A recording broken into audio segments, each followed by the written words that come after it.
सुपेला के इस मतदान केंद्र में हमारे साथ कुछ लोग मौजूद हैं जिनके द्वारा मतदान कर लिया गया है। साथ ही आम लोगों को भी इनके द्वारा शुरू से ही मतदान करने को लेकर के जागरूक किया जाता रहा है। आइए हम इन्हीं से जानने की कोशिश करते हैं कि चूँकि इनके द्वारा मतदान किया गया, इनकी क्या सोच है कि आगे आने वाली सरकार किस तरह से रहनी चाहिए, जो लोगों के विकास और लोगों की सुविधाओं को देख करके क्या कार्य करें।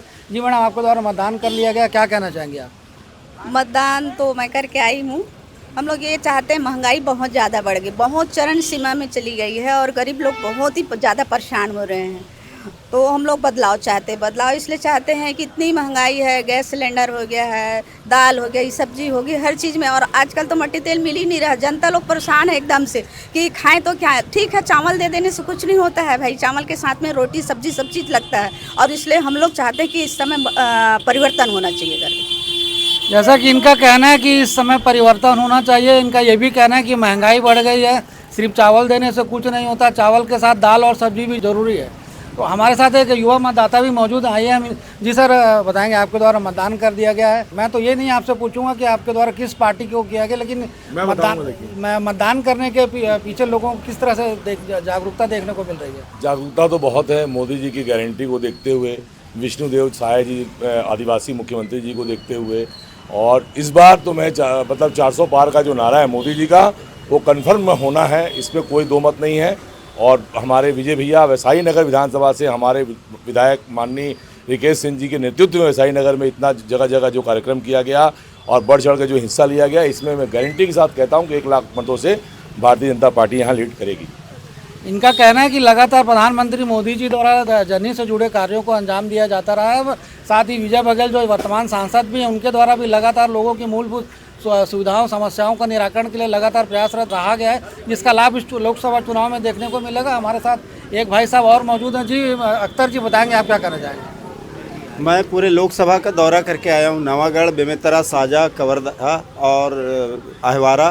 तो उस तरफ जो है सिर्फ राजन साहू की हवा है।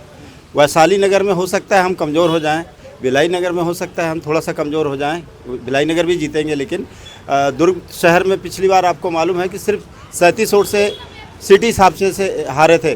लेकिन इस बार जो है राजन साहू को मन बना लिए हैं लोग वोट डालने का।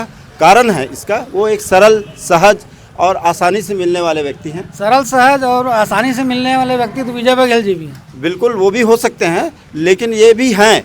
और उनकी कार्यशैली को लोगों ने देखा है, उन्होंने संघर्ष किया है और संघर्ष करके आज इस नतीजे पे पहुंचे हैं कि आज लोकसभा जैसी टिकट एक आम आदमी को कांग्रेस ने दिया है। और निश्चित रूप से वो 25,000 से जीतेंगे, लेकिन चुनाव जीतेंगे। इस बात का मैं आपको विश्वास दिलाता हूं, क्योंकि मैंने पूरे लोकसभा का भ्रमण करके आया हूं।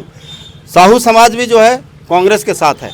और आपने देखा है 7 बार के सांसद ताराचंद साहू थे। पिछली बार जब पूरी मोदी लहर चल रही थी तो ताम्रध्वज साहू जी दुर्ग लोकसभा से जीते थे। इस बार कांग्रेस ने एक अच्छे प्रत्याशी को दिया है, इस कारण से कांग्रेस चुनाव जीतेगी। इनका कहना है कि कांग्रेस ने इस बार अच्छे प्रत्याशी को दिया है, जिसकी वजह से कांग्रेस जीतेगी। हालांकि यह स्पष्ट नहीं हो सका है कि पिछली बार कांग्रेस के हार के पीछे क्या वजह थी।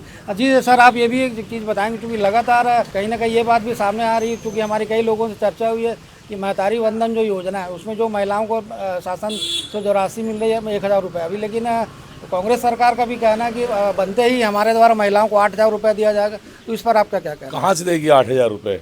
1,000 रुपये महतारी वंदन तो बीजेपी ने दिया है और बहुत अच्छी योजना है, हर लेडीज़ों को और हर महिला माताओं बहनों को मिल रहा है। लेकिन कांग्रेस कहाँ से देगी? इनके आधे जो नेता जेल में हैं, कुछ बेल में हैं। दारू घोटाला, कोयला घोटाला, दुनिया घोटाला कांग्रेस के राज में ही हुआ है। बीजेपी के राज में तो आज तक ऐसा कोई घोटाला नहीं हुआ जिससे कि लोग ये बोल सके कि बीजेपी को वोट ना देके कांग्रेस को दें।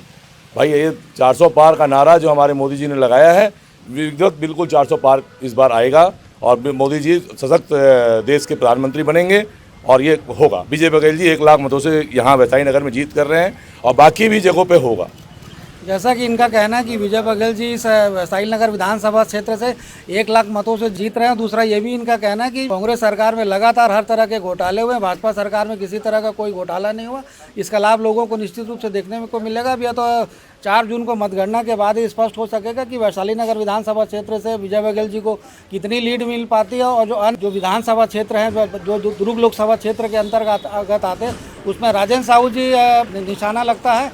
मौके पे या तो फिर विजय बघेल या तो राजेंद्र साहू, दोनों को लेकर के असमंजस की स्थिति बनी हुई। लेकिन कहीं ना कहीं बीजेपी की जो कार्यप्रणाली, जो बीजेपी की योजनाएं, मुख्यमंत्री जी द्वारा लगातार जो कार्य किया जाता है उसका लाभ निश्चित रूप से मिलेगा। जी, क्या कहना चाहेंगे? 1 लाख रुपए कैसे देंगे, ये हमारे भारतीय जनता पार्टी के दोस्त और साथी लोग कह रहे हैं। 1 लाख रुपए सालाना 8,333 रुपए देना कोई बहुत बड़ी बात नहीं है। ये रकम लाएगी कहाँ से? हाँ, बताएंगे ना कैसे करके देंगे।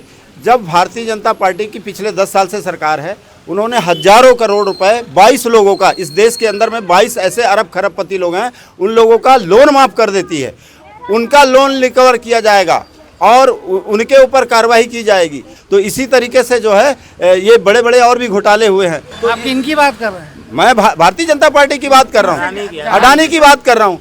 ये थे हमारे साथ कांग्रेस और भाजपा के कुछ कार्यकर्ता। कांग्रेस और बीजेपी वाले दोनों अपने अपने नेताओं के पक्ष में बात कर रहे हैं। कांग्रेस का कहना है कि बीजेपी ने घोटाला किया, बीजेपी का कहना है कि कांग्रेस ने घोटाला किया। लगातार इस तरह की बातें सामने आ रही है दोनों पक्षों से चर्चा करने के उपरांत। अब लेकिन मतदाताओं पर इन आरोप प्रत्यारोप का क्या असर पड़ता है, इसका तो यह तो स्पष्ट नहीं हो सका। लेकिन जो भी हो, नतीजा 4 जून के बाद ही स्पष्ट हो सकेगा।